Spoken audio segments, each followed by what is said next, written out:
Vejo uns coraçõezinhos subindo. Ai, que gostoso. Que bom. Então eu vou começar. Vocês conseguem me escutar bem? A luz é suficiente para vocês me verem? Então vamos lá.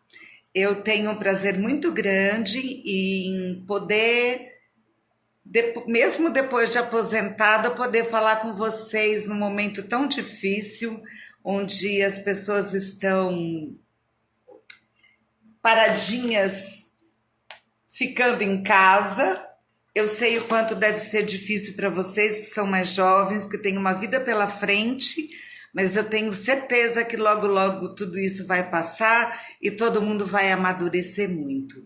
Vocês são especialmente um grupo que luta muito pela nossa escola e que devem continuar tendo muito orgulho dela. Agora, as últimas notícias mostram que os primeiros testes já estão sendo feitos, isso vai ajudar muita gente e nós temos muito orgulho de trabalharmos pela FOB. E me chamem quantas vezes quiserem, eu dou um pouco de trabalho, mas eu começo. Muito bem, nós vamos comentar hoje sobre como é que se faz essa escolha das imagens que nós vamos utilizar em radiologia. Muito se discute sobre isso desde que os raios-x foram descobertos em 1895. Lembrando aqueles que estão no comecinho da formação que o que preocupa mais em relação à prescrição deste exame complementar, que é a imagem radiográfica, é exatamente o modo, o que é que se usa para obtenção. Então, as radiações X são radiações eletromagnéticas que têm um comprimento de onda muito curto, e porque eles têm esse comprimento de onda muito curto, ele é capaz de penetrar tecidos e de ionizar partículas.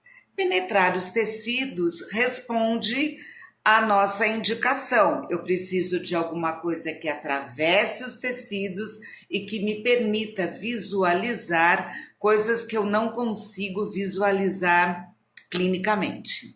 Então, este é o ponto.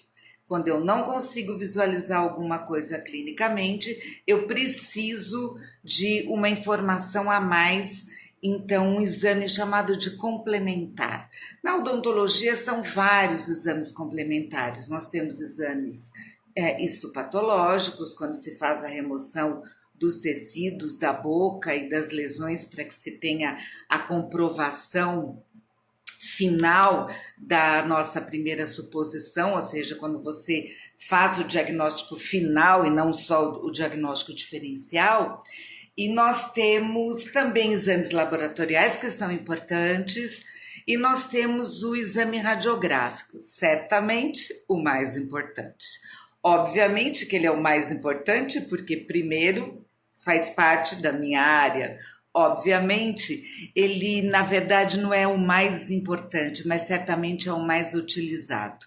Então, todos eles são extremamente importantes e esses exames complementares, como o próprio nome diz, acabam, então, por nos auxiliar de forma impecável, na grande maioria das vezes, em um diagnóstico. E é isso que um cirurgião dentista deve fazer, e é isso que um cirurgião dentista formado na faculdade de odontologia tem que saber, porque informações ele vai receber sobre esse contexto.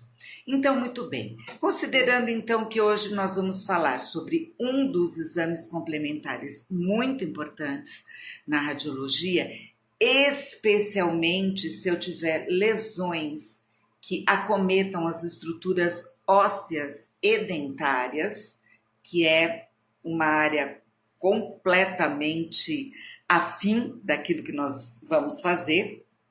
Então, eu tenho um exemplo muito simples. Eu tenho um paciente que chegou no seu consultório e ele tem a chamada queixa principal. Vamos lembrar, mais uma vez, que não existe diagnóstico radiográfico.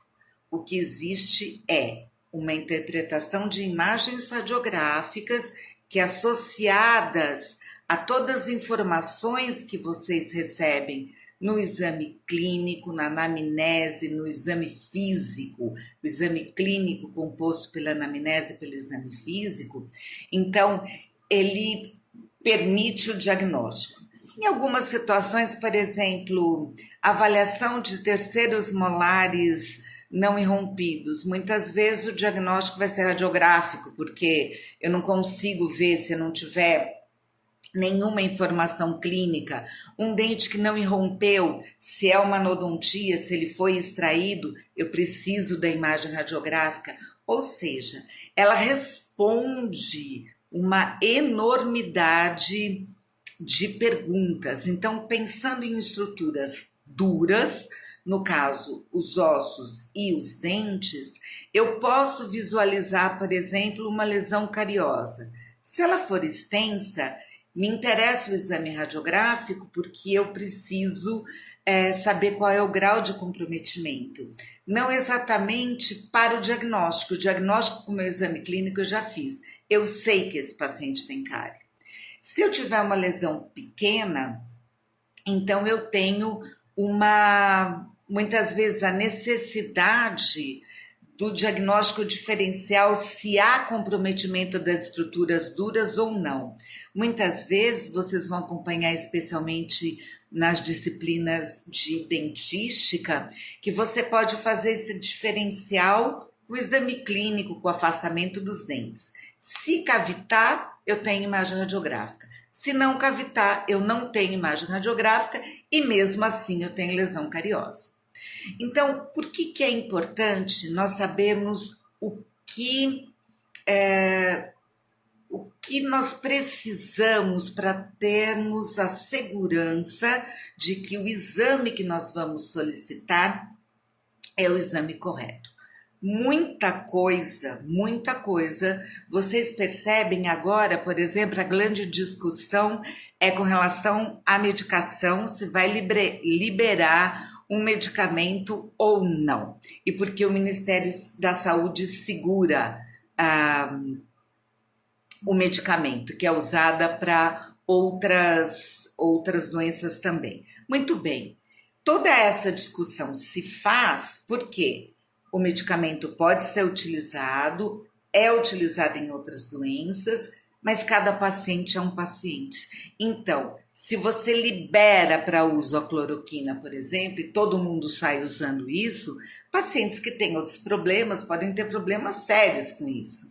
Então, no caso da imagem radiográfica, obviamente nós não vamos ter nenhum tipo de lesão no paciente, isso precisa ficar bem claro, não é?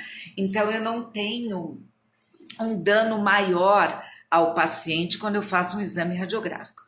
Mas, como nós temos noção de que trabalhamos com radiações ionizantes e que essas radiações, então, não se acumulam no organismo, mas, entretanto, elas acabam fazendo uma transformação pouco a pouco nessas células.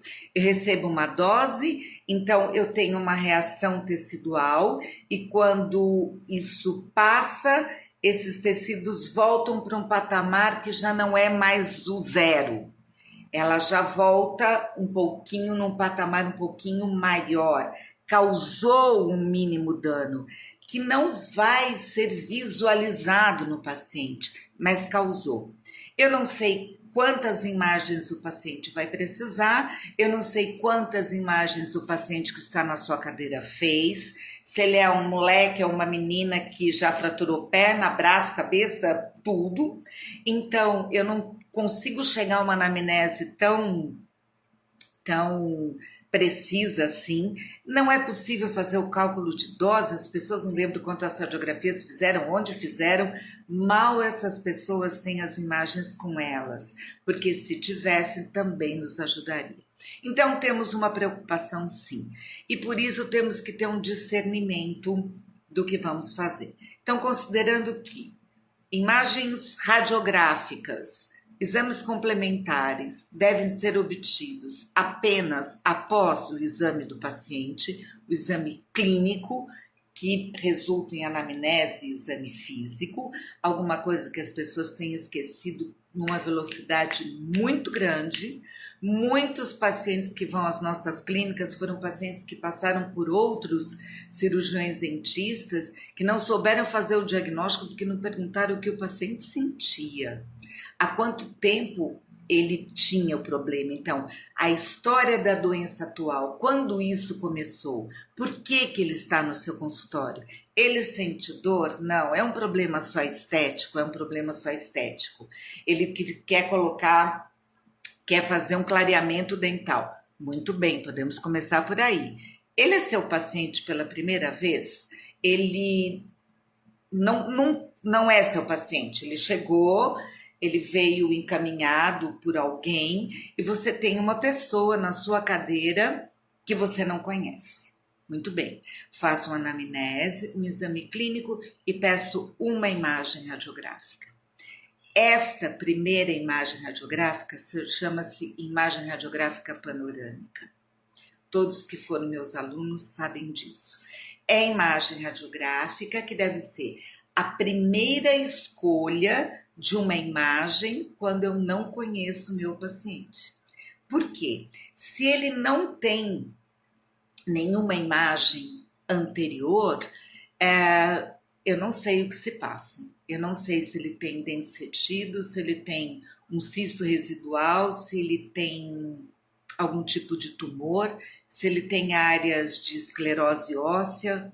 Eu não sei o que esse paciente tem sobre o ponto de vista de estruturas ósseas. Então, nesse caso, eu posso ter uma indicação radiográfica, mesmo se eu não tenho nenhuma dúvida maior nesse meu exame primeiro, porque eu não conheço o paciente. Obviamente, critérios são diferentes para crianças.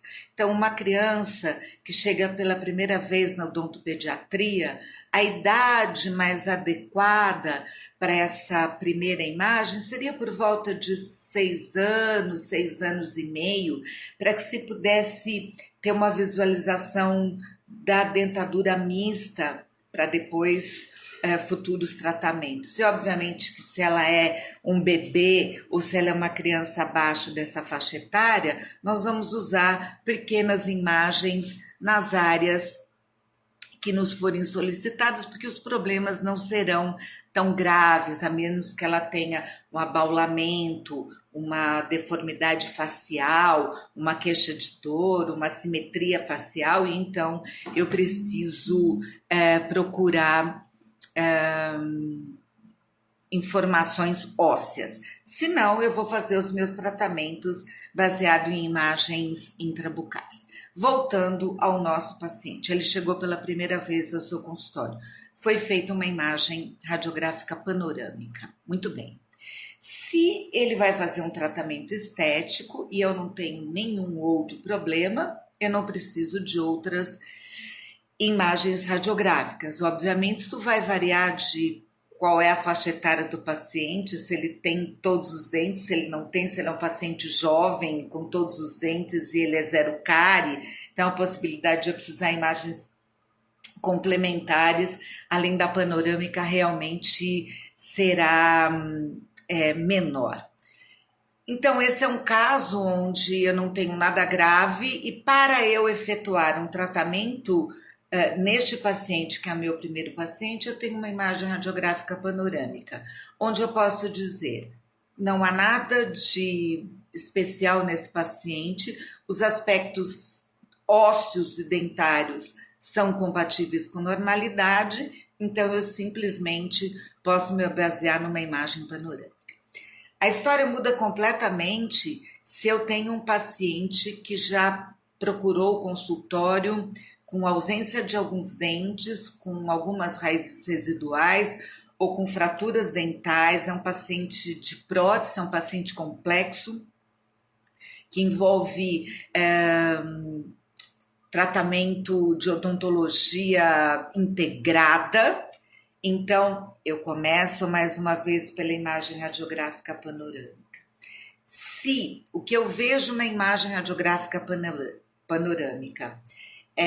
for complementado de forma suficiente com periapicais, então, se eu tenho uma lesão apical, um espaçamento do ligamento periodontal, se eu tenho uma dor espontânea, se eu tenho uma dor intermediária e eu quero avaliar as estruturas do periápice, periapical. Se eu tenho uma dúvida, não tenho grande destruição, mas eu tenho restaurações extensas, ainda poderão encontrar restaurações de amálgama, porque os pacientes da minha faixa etária foram tratados com amálgama. Então, esses amálgamas fraturam. Um paciente de 50, 60 anos que tem uma amálgama desde os 11, 12 anos, certamente essa restauração vai acabar fraturando. Essa fratura gera muitas vezes tratamento endodôntico e muitas vezes elas são extensas a ponto de você ter que extrair o dente. Muito bem, se eu percebi que eu tenho uma fratura, que esse é um dente que não vai ser feito o tratamento endodôntico, ele é um dente que ele não tem como ser recuperado, a indicação é implante, né? O custo-benefício, cada caso é um caso, e eu tenho então a indicação do implante. Se esse implante é um implante simples, se for na mandíbula, em alguns casos tem até trabalhos que permitem a realização de implantes na mandíbula, na região posterior, quando você tem uma estrutura grande, óssea, que você consegue ver o alargamento, a espessura clínica da mandíbula e tal. Mas nós estamos em 2020 e eu acho que uma tomografia computadorizada de feixe cônico, onde você vê uma área só específica, eu acho segura. Você tem a espessura do osso, você tem medidas, não há razão nenhuma para eu economizar uma radiação ionizante num paciente de 60 anos que precisa de um implante. Vou trabalhar de forma mais segura, sim.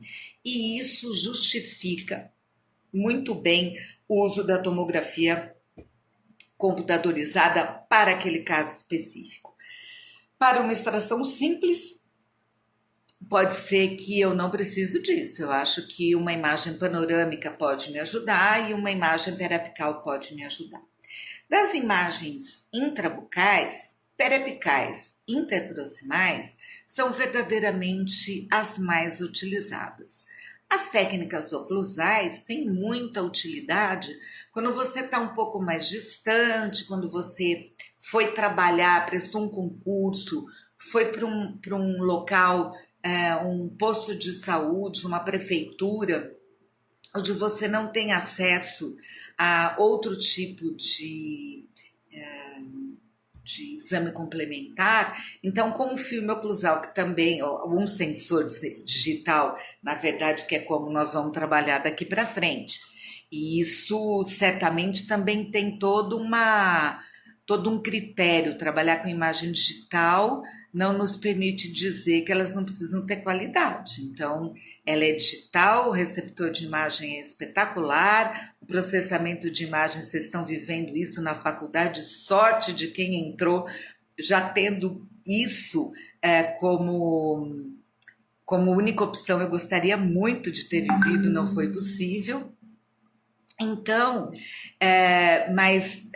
tive lá recentemente, fiquei muito orgulhosa de ver todos aqueles aparelhos com todos os sensores. A técnica é a mesma.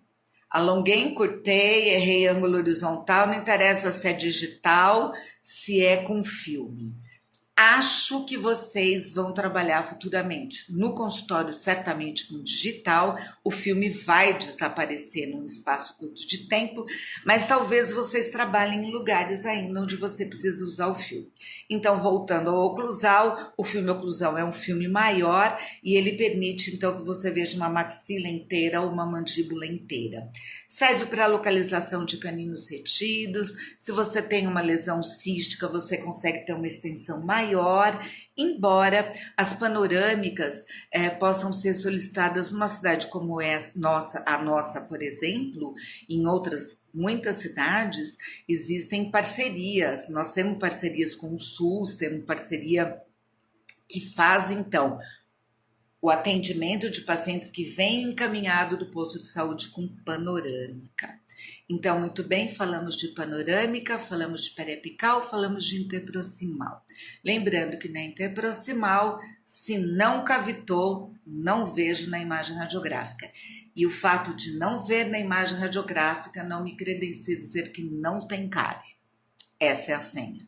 Então, tenho que afastar o dente, avaliar essa mancha branca, verificar se essa porosidade é uma porosidade que me remete a alguma outra, o diagnóstico diferencial, por exemplo, com uma mancha de fluorose, de algum tipo de descalcificação, ou se é mesmo uma área de contato onde eu consigo perceber que isso é sim uma lesão cariosa e vou usar então tratamentos conservadores como vocês também aprenderam ou vão aprender.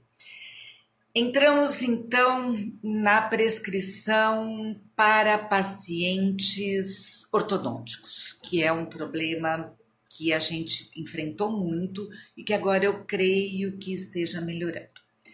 Para aqueles que não tiveram aula de tomografia ainda, existem basicamente dois tipos de tomografia que nós usamos em odontologia. Uma tomografia que é chamada de tomografia computadorizada por feixe cônico, e agora a gente não tem mais o uso, não que não tenha mais, a odontologia já cresceu o suficiente para trabalhar apenas com a tecnologia Cone-Beam. Por quê? Antes disso, nós tínhamos tecnologia Cone-Beam e a tecnologia Fan-Beam, que é a tecnologia usada na medicina com grandes propósitos, que faz scout de corpo inteiro e que auxiliou muito as lesões de crânio na odontologia. Muito. Usava-se, então, a chamada tomografia computadorizada, simplesmente, usada na área médica. Hoje, na área odontológica, eu não vejo necessidade, a menos que você trabalhe num hospital como cirurgião dentista e não tenha a tecnologia Cone-Beam, o uso de tecnologia Fan-Beam de maneira geral. Por quê? Porque a tecnologia Cone-Beam utiliza a técnica, é feita com um direcionamento que, no caso de alguns aparelhos, como é o que nós temos na nossa escola nós temos um aparelho do tipo Cone-Beam, que faz uma imagem de toda uma arcada, ele obtém a imagem da maxila inteira, ou da mandíbula inteira, ou das duas, ou até do crânio. Muito bem. Ele já foi muito utilizado, ainda é utilizado para os casos onde tem uma solicitação de vídeo. Como faz? Sou eu que atualizo ou vocês põem visualizar? Quer participar desse livro? Dá o Cristiano. Quem sabe ele entra. Ué, ele pegou e recusou. Bom, vamos continuar. Muito bem. Então, o que acontece? Nós ainda utilizamos, se você precisar, por exemplo, avaliação de uma área inteira da maxila, ou porque a lesão é muito grande, ou que são vários os implantes que vão ser colocados na maxila e vários na mandíbula, já existem trabalhos há muito tempo que mostram que se você pedir maxila e mandíbula em uma imagem só, é muito mais econômico sob o ponto de vista de radiação, é muito mais salutar do que você pedir maxila e depois mandíbula nesses aparelhos. O que nós estamos falando é de aparelhos como é o que nós temos na nossa escola, que é um aparelho japonês, é um aparelho da Yoshida, no nosso caso, da nossa escola, é a Qtomo. Existem dezenas de outros aparelhos excelentes em odontologia. Estou citando o nosso, porque estou falando especialmente a convite dos nossos alunos, então vocês verão isso na nossa clínica de estomatologia e radiologia. Então, solicitou participar sem querer mesmo. Ok. Alguém solicitou, acho que sem querer, e eu tentei dar uma autorização aqui, sem problema. Então, o que nós estamos falando agora é daquele paciente que chegou no consultório e tem um implante, ou ele é um paciente que precisa de uma avaliação endoperiodontal mais precisa, que a periapical não permite, porque ela nos permite só a visualização em 2D e eu preciso ver o que está acontecendo aqui. Esse é um caso para que se obtenha a imagem de um tomógrafo, e um tomógrafo que a gente chama de FOV, F-O-V, FOV, campo de visão, Field of View. Então, esse campo de visão desse aparelho que pode fazer isso, ele permite que você faça uma imagem pequena, uma imagem um pouco maior, uma imagem um pouco maior e até quase que um scout de cabeça inteira. Porque eu tenho vários FOVs, o que acontece? Eu posso determinar o tamanho que eu quero. E nisso, é muito importante que o cirurgião dentista, quando vá prescrever uma imagem radiográfica, ele vai solicitar para um determinado serviço. Na nossa escola, vocês vão solicitar juntos com seus professores. Mas aí nós já estamos falando de um grupo de pessoas que conhecem muito já o critério de prescrição. Então, os professores da pério, da endo, da prótese, todos eles já têm um protocolo estabelecido para a imagem tomográfica, para aquilo que eles precisam. Então, vocês vão solicitar, a gente tem um formulário, alguns de vocês já devem ter feito isso, outros vão fazer, nós temos um formulário onde você vai indicando o que você precisa. O que é principal nessa solicitação? Dizer o motivo pelo qual você está solicitando a imagem. Nesse sentido, quando nós começamos, foi uma loucura. As pessoas diziam assim, mas professora, por que você precisa saber por que eu preciso fazer a radiografia? Não, na verdade, eu não preciso saber se você prescreveu certo. Eu espero sempre que você tenha prescrito certo. Eu preciso saber o que você quer para saber se eu vou usar o FOV menor ou o FOV maior. E eu tenho outras situações também que vão determinar qual é o tamanho do meu vóxel, que seria o pixel, que a gente conhece, o quadradinho gordo. Então, a hora que eu peço essas informações, eu estou dizendo, você precisa de muita informação, então você quer um FOV pequeno e com um detalhe muito grande, você precisa de um detalhe muito grande numa área maior, ou você não precisa tanto de detalhe? E por que a gente está falando sobre isso? Porque a dose de radiação aumenta. Então, quanto maior for a área e quanto maior for a nitidez da imagem, maior é a quantidade de radiação que o paciente recebe. E é por isso que a gente economiza. Então, saber prescrever, saber utilizar imagens que serão úteis é fundamental. Então, o que não justifica? Você solicitar uma imagem, primeiro, você não sabe interpretar, nem pede. Você não sabe interpretar, não pede, não é? Ou pede ajuda para alguém. Essas imagens bem laudadas, muito bem, bem laudadas. Você também precisa conhecer o serviço de radiologia. como em qualquer outro lugar. Na área médica, na área odontológica, deve acontecer na área fonoaudiológica e na veterinária e assim por diante. Então, quem está laudando essa imagem sabe interpretar? Então, para aqueles que já estiveram comigo, que é o pessoal que gentilmente me convidou, interpretação radiográfica é muito difícil. Ela é muito difícil, porque ela precisa de um grau de aprendizado que as pessoas às vezes não se dão conta. Então, quando lá na anatomia eles ensinaram para vocês o que é maxila e mandíbula, e onde os dentes estão colocados, onde é arco zigomático, onde é seio maxilar, onde é canal mandibular, você fala, meu Deus do céu, mas eu preciso saber tudo isso. Quando você chega na radiologia, eu peço para você ver na radiografia onde estão os reparos anatômicos. E digo para vocês, não é fácil. Precisa estudar.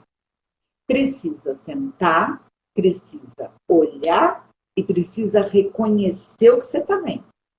Então, se eu não sei anatomia, no caso da radiologia, especificamente, se eu não sei anatomia do crânio, se eu não sei técnica radiográfica, ou seja, eu não sei onde vai o receptor de imagem e aonde vai o feixe de raio-x e quem se sobrepõe sobre quem, eu não consigo interpretar. Porque eu não consigo saber essa sobreposição em 2D. Imaginem agora que nós vamos jogar 3D. Então, o que eu via é só assim. E assim, agora eu vejo assim. Então, agora eu passo a enxergar o terceiro plano. E eu passo a exigir do cirurgião dentista que ele consiga aprender anatomia seccional. Que foi uma dificuldade muito grande quando a gente não tinha esse ensino. E tivemos que aprender, não é? Então, excetuando aqueles que já trabalhavam na área de bucomaxilo, era muito pouco provável que alguém tivesse visto uma tomo, não usava tomografia em odontologia que não fosse para uma área de diagnóstico, de cirurgia bucomaxilo, era muito pouco provável, ou de diagnóstico na região bucomaxilo.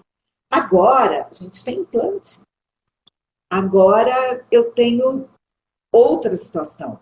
Então, eu preciso entender anatomia seccional, porque eu preciso saber qual é a relação daquele implante com o seio maxilar.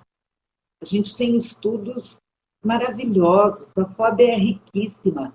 Entrem no banco de teses da USP, que a gente fica encantada da habilidade do que esses meninos já estudaram nas suas iniciações científicas, mestrado e doutorado, sobre milímetros, sobre a relação dos dentes com o seio maxilar, dos dentes com o canal mandibular, dos dentes com tudo que vocês puderem imaginar. É uma informação riquíssima, esse estudo está publicado e publicado em revistas bem importantes.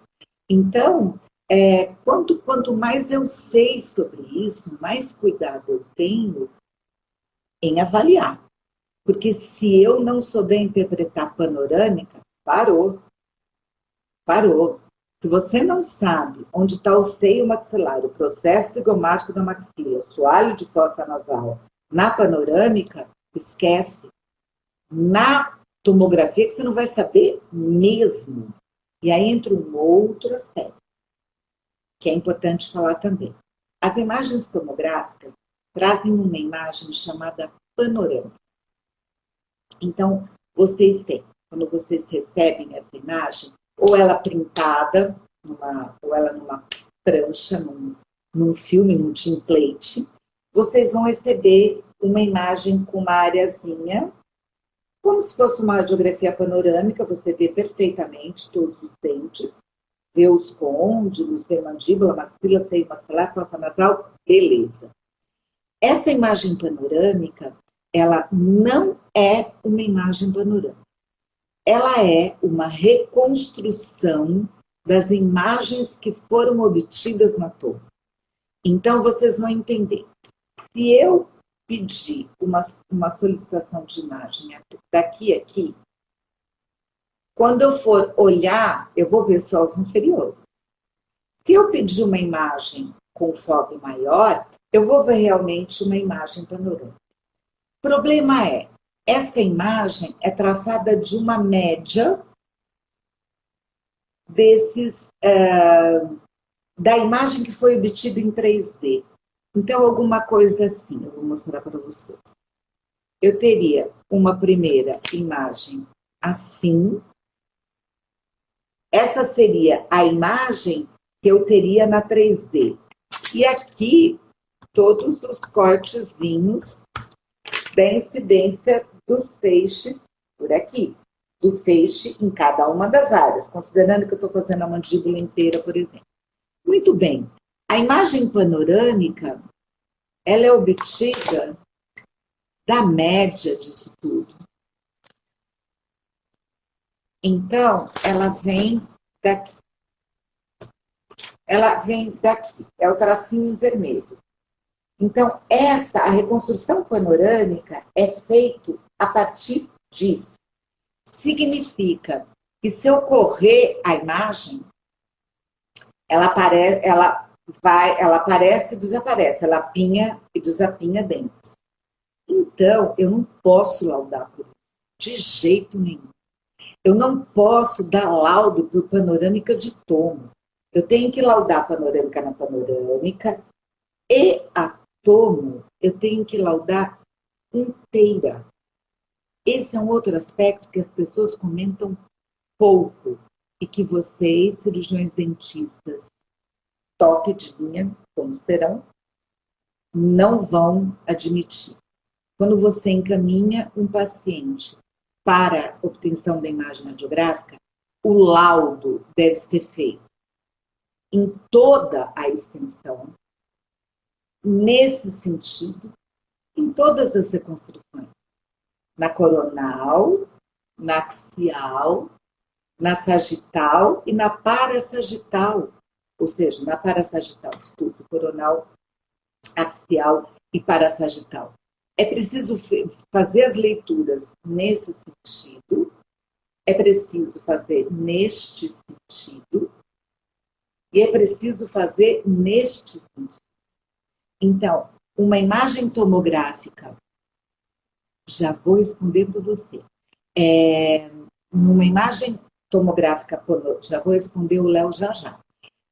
Quando eu faço uma imagem tomográfica, eu tenho que correr a imagem inteirinha. Isso dá um trabalho enorme, isso demanda tempo. Então, como tempo é dinheiro, eu quero um serviço que laude a imagem total. Então, é preciso laudar o volume. O Léo está me perguntando quais os cuidados que deve tomar no laudo da panorâmica nas áreas de maior distorção da imagem. É prudente, às vezes, pedir outro exame? Certamente, Léo. Então, o que a gente faz? E isso acontece em qualquer lugar, incluindo no nosso serviço na FOB também. Existem situações onde a imagem radiográfica panorâmica, que é uma imagem radiográfica que distorce muito, especialmente aqui, especialmente na região anterior. Então, percebam, o paciente não pode estar assim, e nem assim, e nem assim, e nem assim.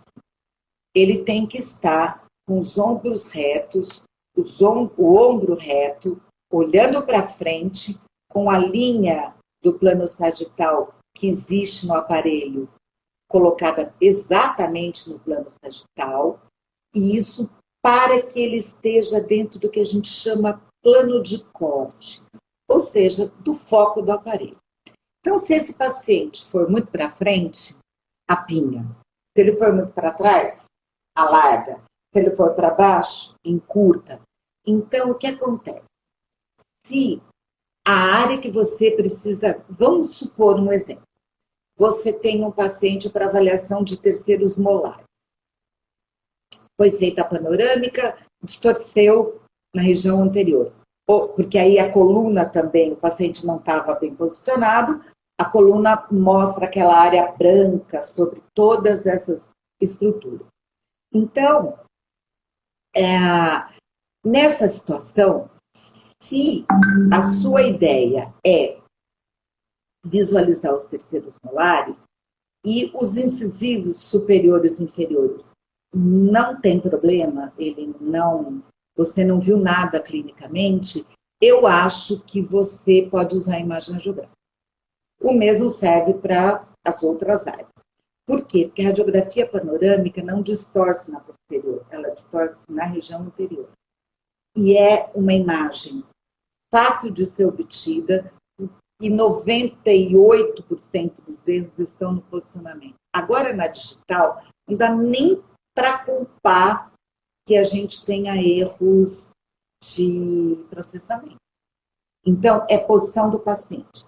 Se você precisa visualizar e não conseguiu, agora, se, por exemplo, estava tudo certo, o posicionamento da coluna não ficou errôneo, você viu que não distorceu, os dentes estão bem colocadinhos, mas tem a sobreposição da coluna em cima do ápice dos incisivos. E muitas vezes, entre as vértebras cervicais, o espaço da vértebra cervical acaba se sobrepondo à região dos incisivos e formam umas áreazinhas mais radiolúcidas que às vezes pode até ser confundida com uma lesão apical. Se esse for o caso, periapical. Uma periapical resolve o problema porque eu tenho uma técnica intrabucal e eu não tenho mais a sobreposição da coluna. Será que eu respondi sua pergunta, Léo? Aí você me dá um ok. Bem? Como estamos, pessoal? Qual é a minha situação, diretores? Pessoal da produção, continuo falando, abro para perguntas.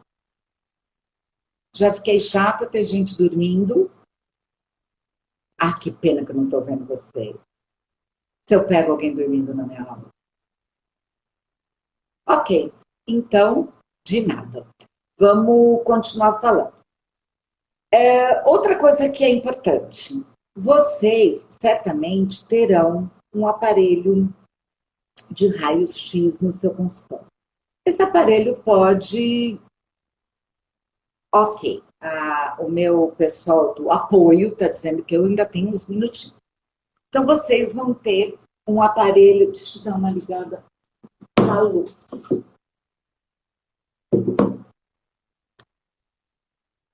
Isso, para melhorar um pouquinho. E aí foi caindo a luz da janela. Então, vocês terão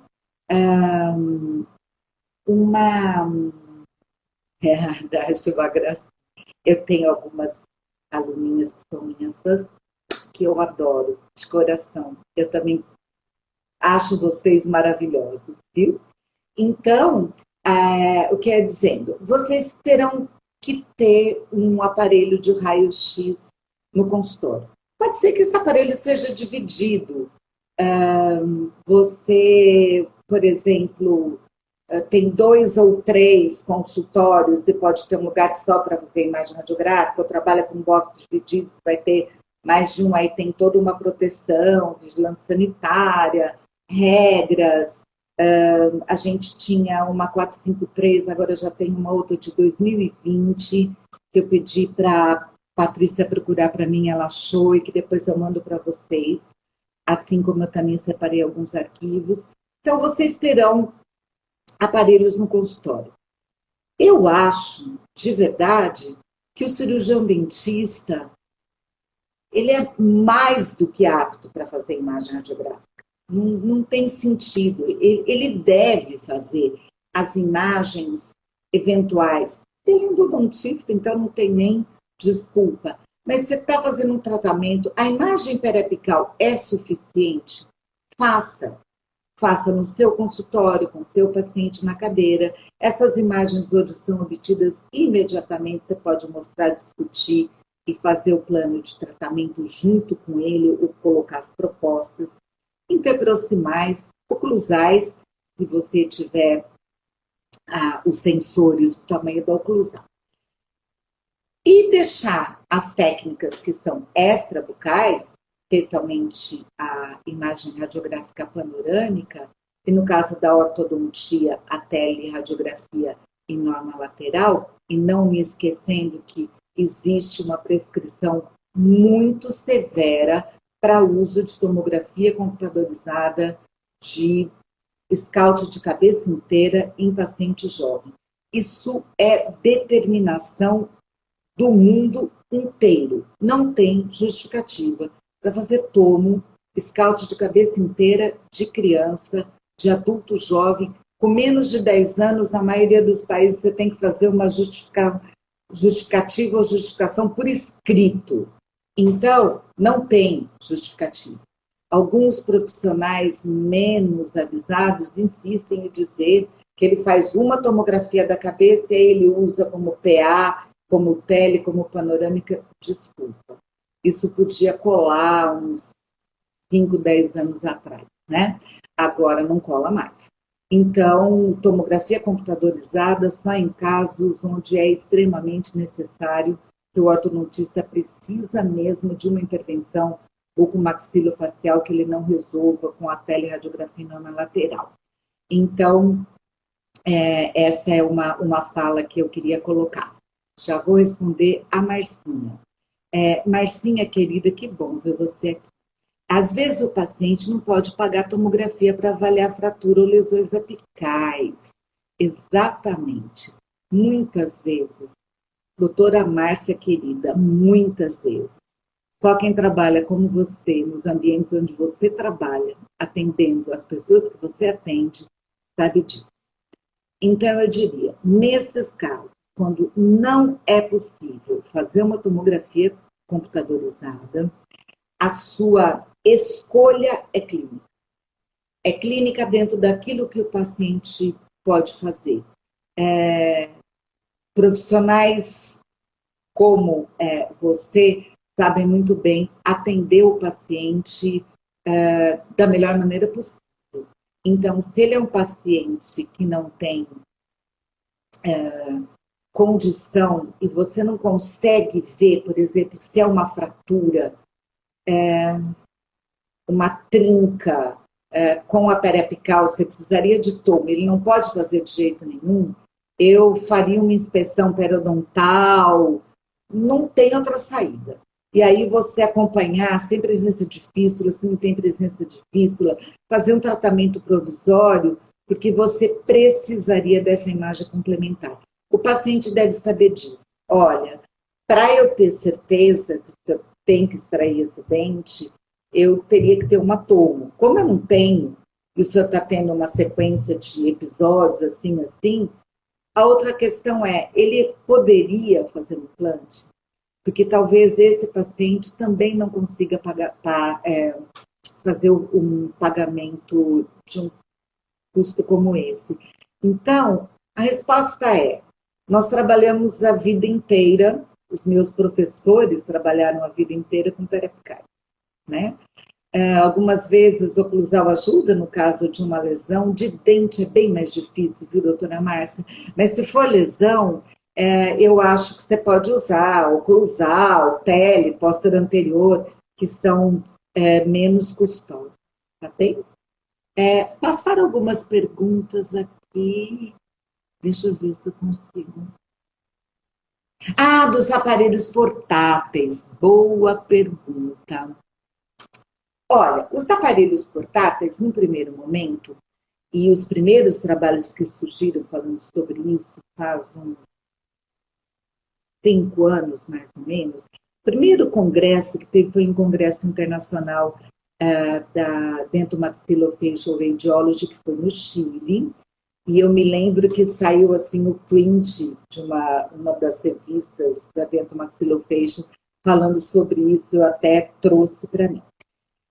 A ideia primeira do aparelho de raio-x portátil é que ele seja utilizado ambulatorial, por exemplo, especialmente em hospitais, em locais onde você não consegue ter o outro aparelho. Essa foi a primeira ideia. Não vejo problema. Se você usar o suporte, beleza. Eu não recomendaria o uso com as mãos. Eu sei que isso causa muita polêmica, que existe muita propaganda com relação a isso. Ele é mais prático, você pode trabalhar em 2 ou 3 lugares. Com relação à obtenção da imagem, não tenho absolutamente nada a dizer. Vejo boas imagens com esse tipo de aparelho. Eu prefiro o suporte, porque no suporte você, operador, pode se distanciar. Porque eu não gosto muito da pessoa próxima do paciente com o aparelho de raio-x, e não é absolutamente porque ele tem um vazamento de radiação X, porque tem, todos têm. O aparelho convencional tem, ele também tem. Um pequeno escape de radiação aceitável não é possível não ter. Então tem radiação de escape. Pequeno, mas em contrapartida, quando eu chego com o aparelho próximo ao rosto do paciente, o feixe de radiação primária chegou no rosto do paciente. E a partir do momento que ele chegou no rosto do paciente, ele provoca uma reação, uma radiação chamada de radiação secundária. Essa radiação secundária, ela não tem um direcionamento, ela não caminha em linha reta como é o feixe primário. O feixe primário vai atravessar a cabeça do paciente e ser absorvido, mas a secundária é do ponto que o feixe de raio-x central chega, ele provoca pequenas radiações. Essa radiação secundária chega até o operador. Então, eu tenho um pouco de receio, como as coisas ainda não têm 20, 30 anos, eu não gostaria que a auxiliar fizesse isso. Eu acho que vocês têm que se precaver. Usar o avental de borracha plumbífera poderia ser, não é o uso habitual para avental de borracha plumbífera, mas pelo menos ela não recebe uma radiação o corpo todo. Eu sei que é pequeno, serão pequenos episódios, mas eu acho que se você puder colocar no tripé, é mais legal. No caso dos hospitais, isso muda completamente. Odontologia hospitalar, ele foi feito com essa situação, está salvando vida de paciente, não é todo dia. Estou falando, imagine um endodontista que faz 20, 30, 40 imagens por dia. Espero ter respondido, viu? Como estamos aqui? Produção, quanto temos de tempo? Mais perguntas?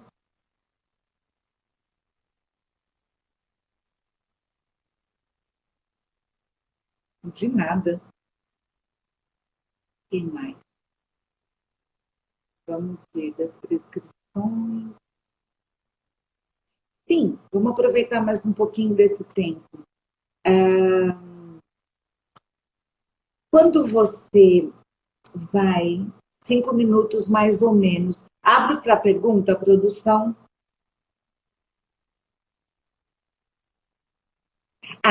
Você acha que o ensino de radiologia de uma graduação é suficiente para o clínico? Ou é necessário se aperfeiçoar? Olha, eu acho que é suficiente sim. Dá para você... Eu vou abrir para perguntas, então, agora. Ok, já vou começar respondendo essa. Eu acho que ele é suficiente sim. O grande problema que se tem não é na técnica. Técnica a gente aprende. Você faz uma vez, 2 vezes, 3 vezes, 4 vezes. O problema é na interpretação. Então, vai depender, e eu li muito sobre isso, porque essa era uma preocupação muito grande, porque eu sempre fui fanática por interpretação radiográfica.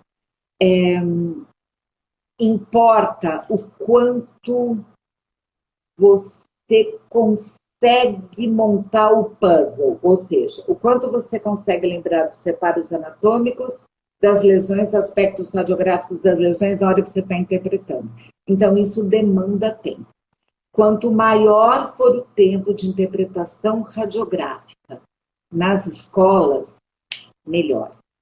Quanto mais atenção se der a isso, melhor. Diagnóstico não se faz só com a imagem radiográfica, mas ela ajuda muito, muito, muito, muito. Ajuda especialmente se você não falar uma grande besteira. Então, eu acho que se você tem interesse em, posteriormente, trabalhar com tomografia computadorizada, se você quer junto ou quer abrir um serviço onde você vai, você acha que cabe um serviço de radiologia? Aí eu acho que sim. Para trabalhar com radiologia, sim, vale fazer uma especialização. Sobre segurança radiológica, se temos o aparelho em consultório, por exemplo, a fuga da radiação. Qual a nossa responsabilidade sobre a segurança? Fuga de radiação nenhuma. Nenhuma. Você compra um aparelho de raio-x, esse aparelho vem certificado e você tem a confiança de que o pouquinho de escape que tenha, que é natural, e que a gente está afastando com todas aquelas normativas, você não é absolutamente lesado, você não tem nenhuma. Então, eu me preocuparia no consultório, em ficar só você.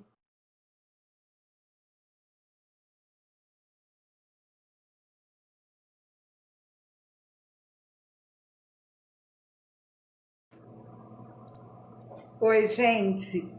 Confesso, foi minha primeira vez. Então eu não consegui, acabou o Instagram, porque eu falo demais mesmo. Adorei ver vocês, adorei estar com vocês. Chamem quantas vezes precisarem, mandem o WhatsApp. Um beijo enorme, eu também tenho saudades de vocês. Fiquem bem e fiquem em casa. Beijos!